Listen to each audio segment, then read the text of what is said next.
One day, in the quiet countryside of Scotland, a young boy was playing near a swamp when he suddenly lost his footing and fell into the thick, muddy water.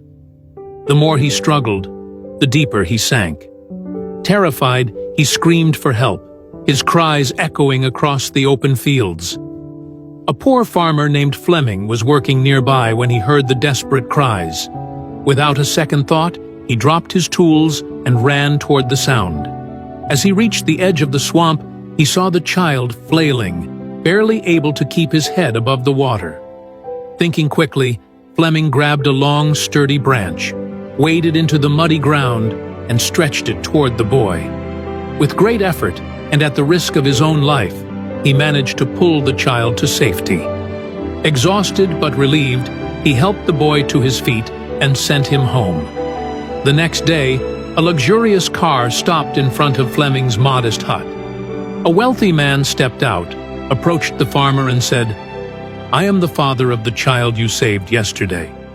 I cannot thank you enough for saving my son's life. I know I can never truly repay you, but is there anything I can do for you?"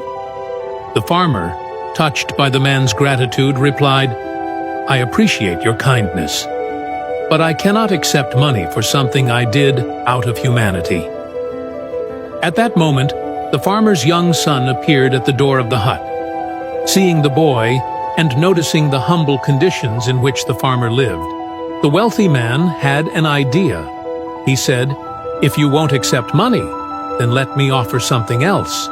Let me take responsibility for your son's education." The farmer hesitated for a moment. Sending his son to a prestigious institution was beyond his wildest dreams, but realizing the incredible opportunity before him, he nodded in agreement. Thanks to the sponsorship, young Alexander Fleming was admitted to the finest schools, where he excelled in his studies. He later attended St. Mary's Hospital Medical School in London, where his relentless curiosity and scientific brilliance led him to a groundbreaking discovery: the world's first antibiotic, penicillin, in 1928. This miraculous drug would go on to save millions of lives. But the story doesn't end there. Years later, during World War II, the wealthy man's son fell seriously ill with pneumonia. His condition was critical, and his survival seemed uncertain. He was treated with penicillin, the very drug discovered by none other than Sir Alexander Fleming. That wealthy man's son was none other than Winston Churchill, who later became the Prime Minister of Britain twice. This story is a powerful reminder that kindness has a way of coming full circle.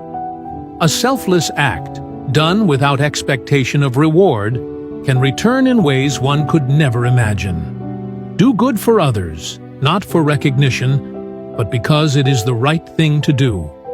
One day that kindness may find its way back to you in the most extraordinary way.